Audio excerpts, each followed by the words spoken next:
Many years ago, when I was working for my former employer, I put together a lunch and learn after we began to use Alteryx as the corporate solutions for business data analytics.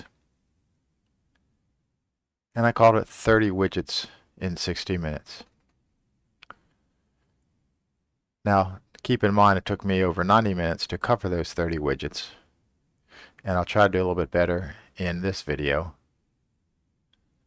But the intent of that meeting was to simply introduce the new users to some widgets in Alteryx that they might not be familiar with, but also to give them a sense of what all of the widgets in Alteryx can do for you, and the fact that you need to expand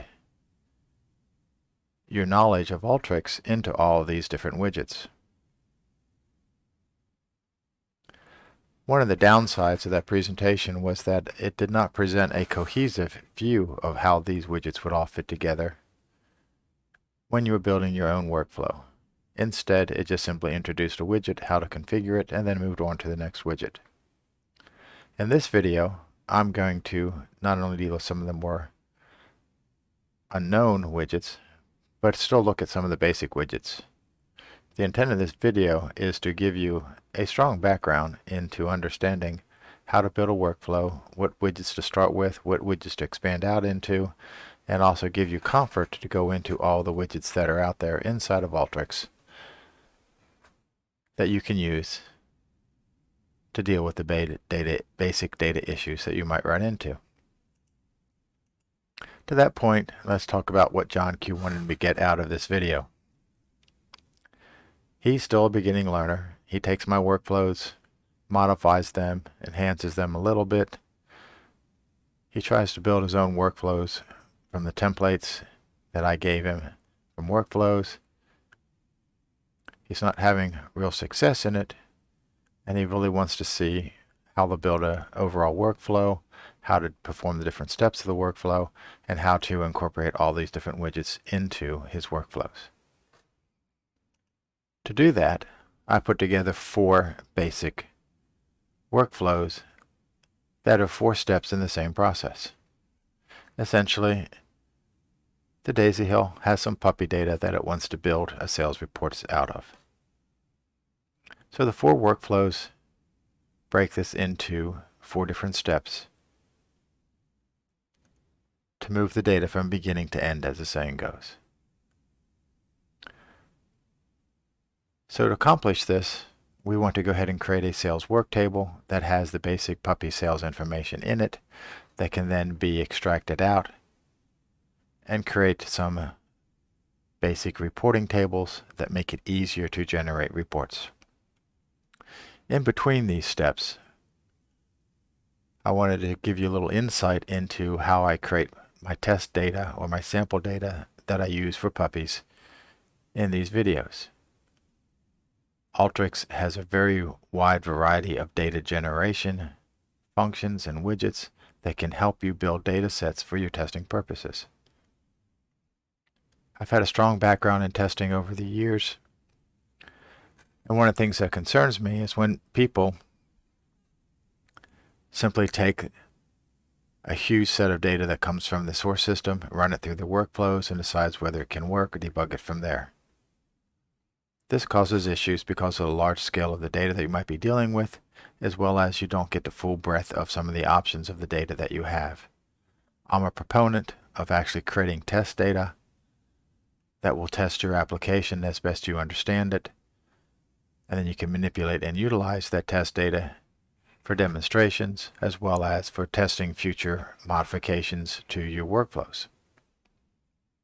So we'll take some time and look at how I actually built the puppy sales transaction table using Alteryx workflow and Alteryx widgets.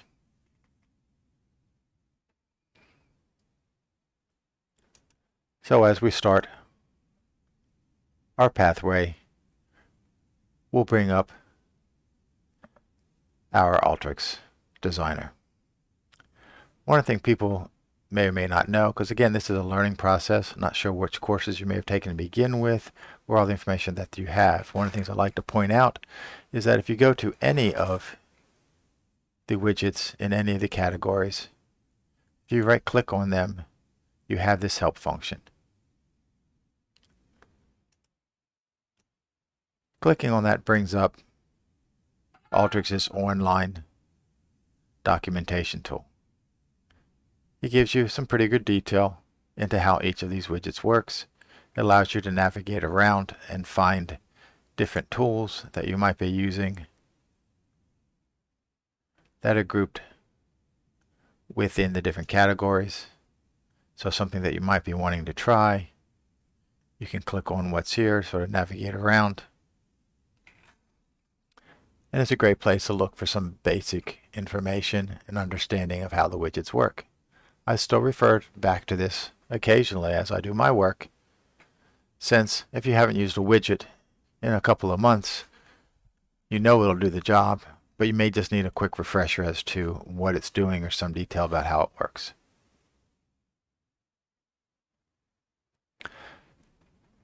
So let's get started by bringing about a couple of simple widgets that are out there.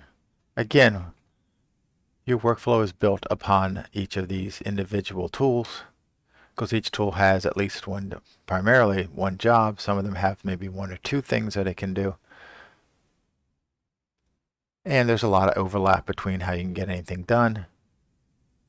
But it's good to see what's out there, because the designers and developers of Alteryx really have covered all the information, or all the processes, all the trials that you might run into.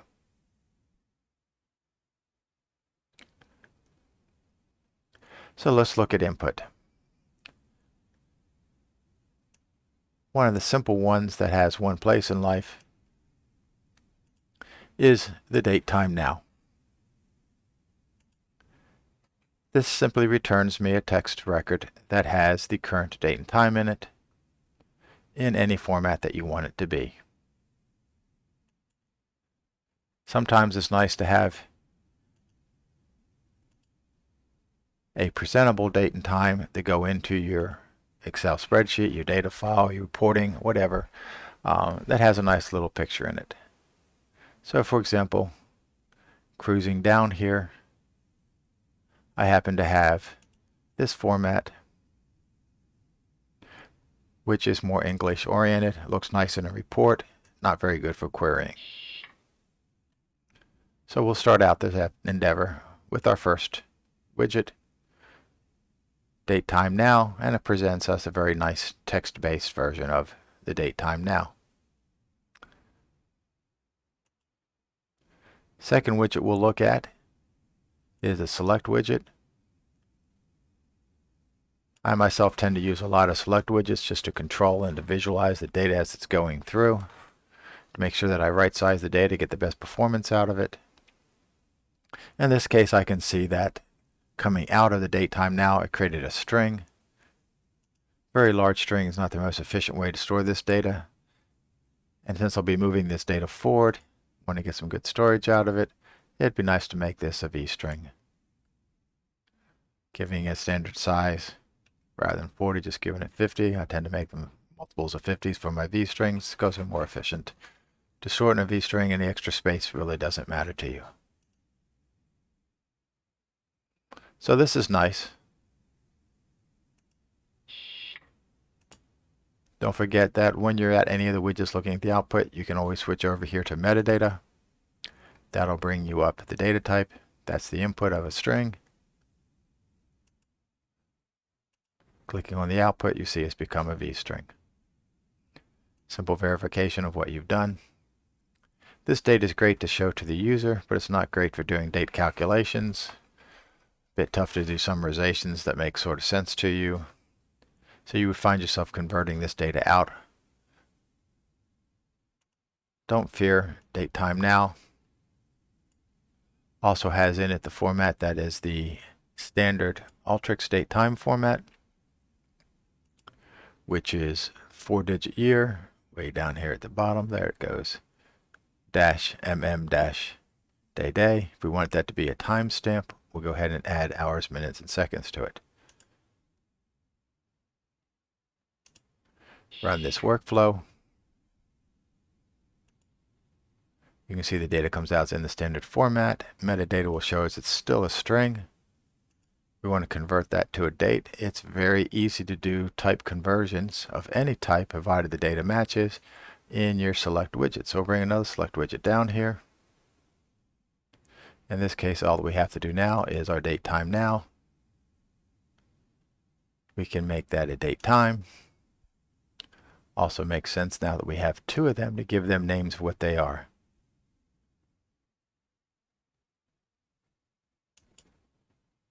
So this one is basically our transaction.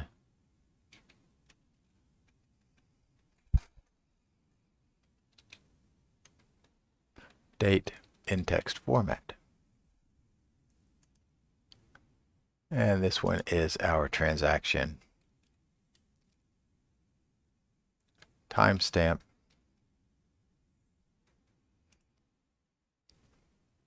Running this now.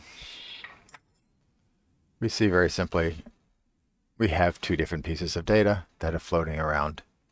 We want to bring them together into our workflow. So we'll go into our fourth widget.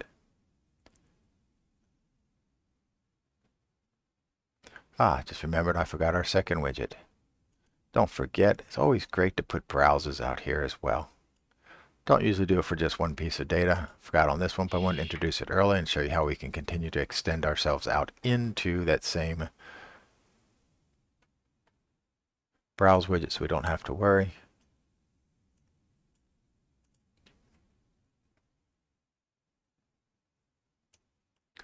So when we run it now, we can actually just see browse standpoint, the data, get some information about that field. Not really exciting for just one field coming in, but it's good to start to have that on our workflow because now we can begin to add to it. So anyway, back to widget number 4, which is the Append Fields. This is a great way. The Append Fields, we'll bring it down here, leave it in the white space.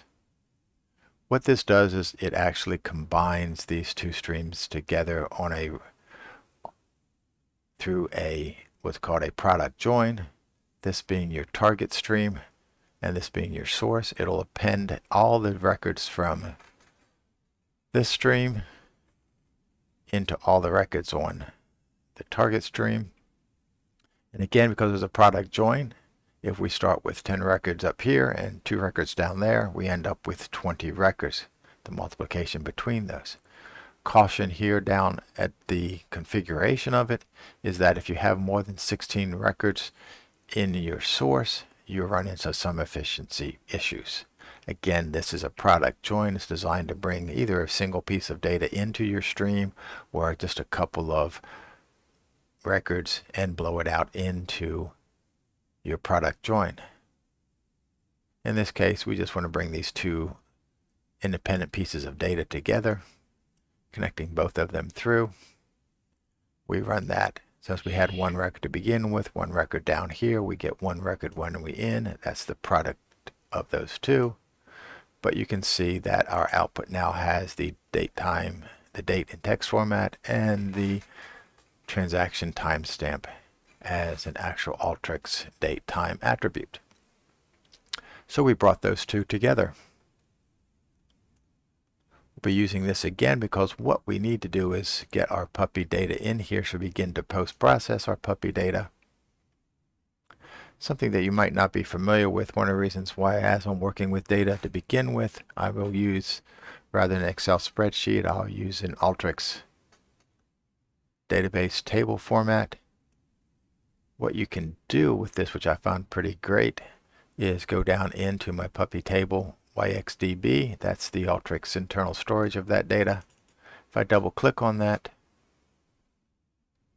it actually brings up a pretty nice little viewer of that Alteryx data. So you don't have to go into Alteryx to see it. You can use the Alteryx viewer. This is my puppy table, in case you're not familiar with it from another one of these videos. It's a nice way to look at the data along the way.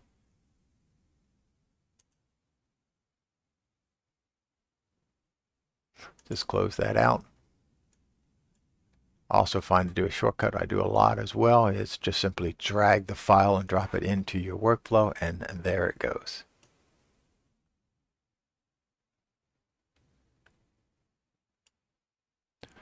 Go ahead and put a select on there as well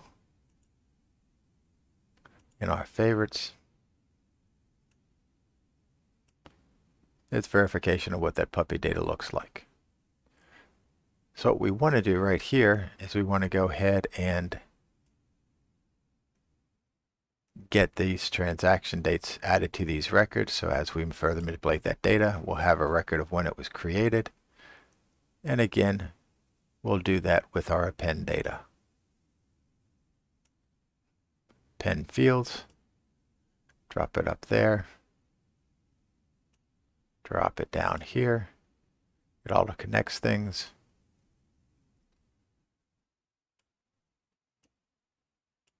So now every record in here will be appended with every record in here. That essentially will bring the DateTime records and add them to this stream, giving us our puppy data and the two date and the fields at the end.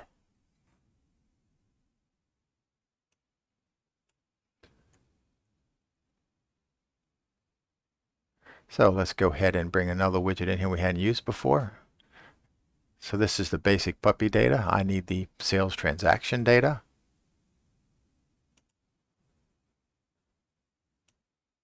We'll start with another input data.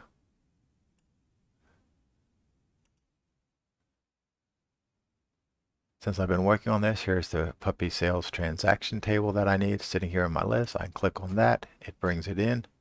This is my sales information. You can see that it includes the sale amount,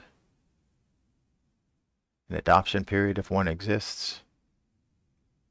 So this is basically what's considered an overloaded table from the source system. It has both the actual selling of the puppy, but also the adoption of the puppy as well. All in the same file. That's something we'll need to deal with when we get ready to do reporting. But for now, we just want to simply join together the transactions from the sales and the actual puppy-based data. We'll do that going into join. We actually have the join widget here. Drop it in line down here. Nice that Alteryx didn't actually put it where I wanted it to. I can delete that. Let's move this up so we can make things look a little bit more sensical. I connected it properly there on the right and the left. Click on the join. One of the first things we need to do is tell it how to join that data together.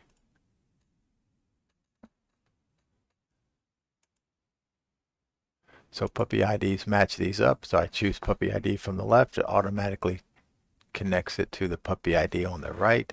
This is a reminder of what the left join and right output connectors. So the left is all the records from the left or top table that do not match records in the bottom or right table. So that means that any puppy sales transactions that did not have an associated puppy will appear in the left output connector. Same applies for the right down here at the bottom. What comes out of the right connector are any puppies that were not sold. In other words, they did not have a match in the puppy sales transaction table. And the J in the middle is where you actually found matching records between the left, which is puppy transaction, and the right, which is puppy table. Let's run this very quickly and we can look at the results. We see that we ended up with 400 puppies that were sold or adopted. That record includes all of the fields associated with both of the streams of data. On the left, hopefully this is 0. By default it should be, or by definition. So these are all the puppies. Would have been any puppy sales that weren't known in our puppy table. It's a good idea to decide what to do with this data once you run this workflow to get some answers from the source system if any did not match. And on the right are puppies that were not sold that still reside at their kennel.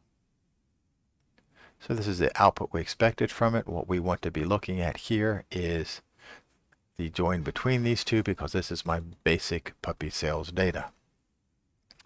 You'll notice in the join widget as well, you have the ability to do some manipulation, much as a select would be. In other words, I can turn on and off any of the fields resulting on the way out. We can also rename things. Sometimes I find it easier to do the manipulations within the select, but again, or within the join select window. But typically, as I said before, I do like selects, so I will go ahead and drop this in here. And we can see this is the data coming out. I can take a quick look and decide what I do or don't want. Obviously, I do not need 2 puppy IDs. So I can go ahead and turn that off. And then also rearrange things. Let's go ahead and put the puppy basic data.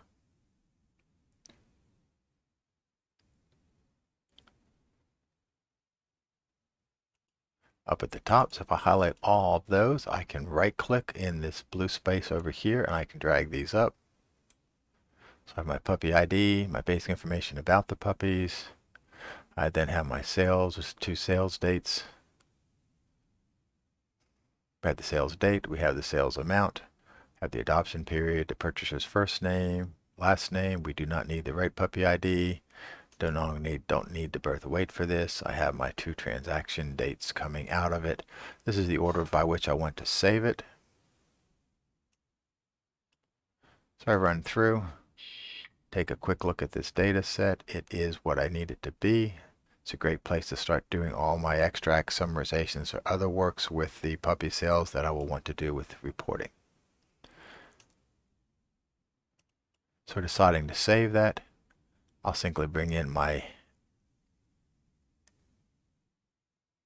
8th widget in here, which is my output widget. Again, trying to keep this simple for the presentation.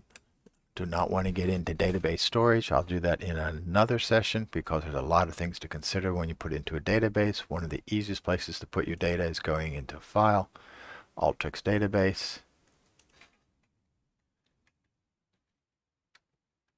And we'll go ahead and we've already created one of these. I'll just do this for this class so I don't break my other data, which is ZZ work table. It's an Alteryx database. There's not many options that I can use for this, so I keep the defaults.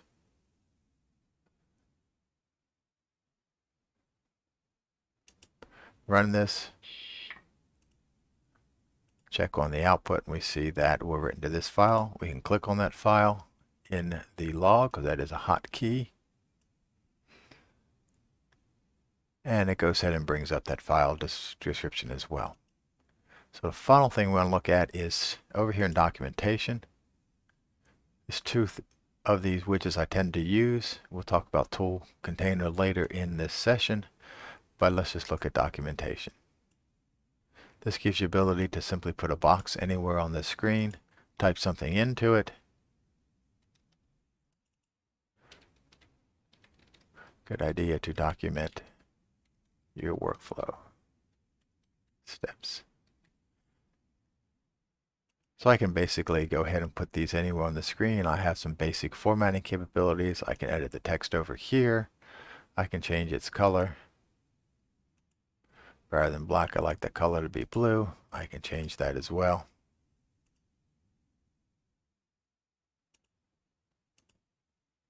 So now I actually have blue text. I can change the size of that box. I can drag that box around where I want it to be. So if you're turning this over to somebody else or something that you'll be running on a regular basis that you need to remind yourself what it does 6 months from now, it's nice to drop a little documentation or comment boxes around so you can see what's going on. So now I have a workflow that goes ahead and builds me a basic table by which I can use another workflow or other workflows to extract information out of here to make my reporting easier.